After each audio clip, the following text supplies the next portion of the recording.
ಉತ್ತರ ಕರ್ನಾಟಕದ ಅಭಿವೃದ್ಧಿಯ ಬಗ್ಗೆ ಚಿಂತನೆ ಆಗಲಿ,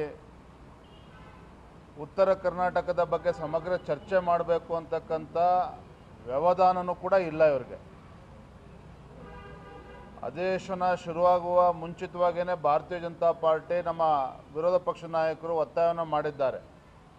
ಬಹುಶಃ ಇವತ್ತು ನಾಳೆ ನಾಡಿದ್ದು ಉತ್ತರ ಕರ್ನಾಟಕದ ಬಗ್ಗೆ ಚರ್ಚೆಗೆ ಅವಕಾಶ ನೀಡ್ತೇವೆ ಅಂತೇಳಿ ಸಭಾಧ್ಯಕ್ಷರು ನಮಗೆ ಭರವಸೆಯನ್ನು ನೀಡಿದ್ದಾರೆ.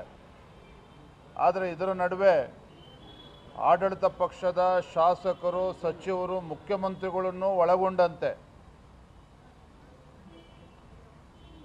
ಯಾವುದೇ ವಿಚಾರವನ್ನು ಸಮಗ್ರವಾಗಿ ಚರ್ಚೆ ಮಾಡೋದಕ್ಕೆ ತಯಾರಿಲ್ಲ.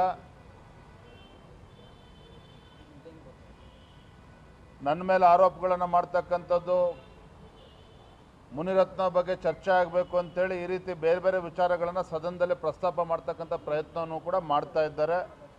ಆದರೆ ನಾವು ಯಾವುದೇ ಕಾರಣಕ್ಕೂ ಬಿಡೋದಿಲ್ಲ. ಭಾರತೀಯ ಜನತಾ ಪಾರ್ಟಿ ಹಾಗೂ JDS ಇವತ್ತಿನಿಂದ ಉತ್ತರ ಕರ್ನಾಟಕದ ಬಗ್ಗೆ ಸಮಗ್ರವಾಗಿ ಚರ್ಚೆ ಮಾಡಬೇಕು ಅಂತ ಹೇಳಿ ಒತ್ತಾಯವನ್ನು ಕೂಡ ಮಾಡಿದ್ದೆ. ಇವತ್ತಿಂದ ಕೈಗೆತ್ತಿಕೊಳ್ತೇವೆ.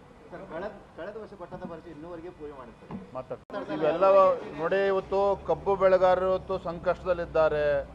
ಗುಲ್ಬರ್ಗ, ರಾಯಚೂರು, ಯಾದಗಿರಿ ಜಿಲ್ಲೆಗಳಲ್ಲಿ ಇವತ್ತು ತೊಗರಿ ಬೆಳೀತಕ್ಕಂಥ ರೈತರು ಕೂಡ ಸಂಕಷ್ಟದಲ್ಲಿದ್ದಾರೆ.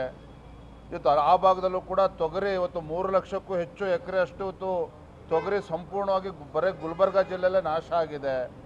ಅದನ್ನು ಸರ್ವೆ ಮಾಡಿಸ್ಬೇಕು ಅಂತಕ್ಕಂಥ ಕೆಲಸವೂ ಕೂಡ ರಾಜ್ಯ ಸರ್ಕಾರ ಮಾಡ್ತಾ ಇಲ್ಲ. ಯಾಕಂದರೆ ಪರಿಹಾರ ಕೊಡಬೇಕು ಅಂತೇಳಿ ಇವೆಲ್ಲವೂ ಕೂಡ ಸದನದಲ್ಲಿ ಚರ್ಚೆ ಮಾಡ್ತಾರೆ.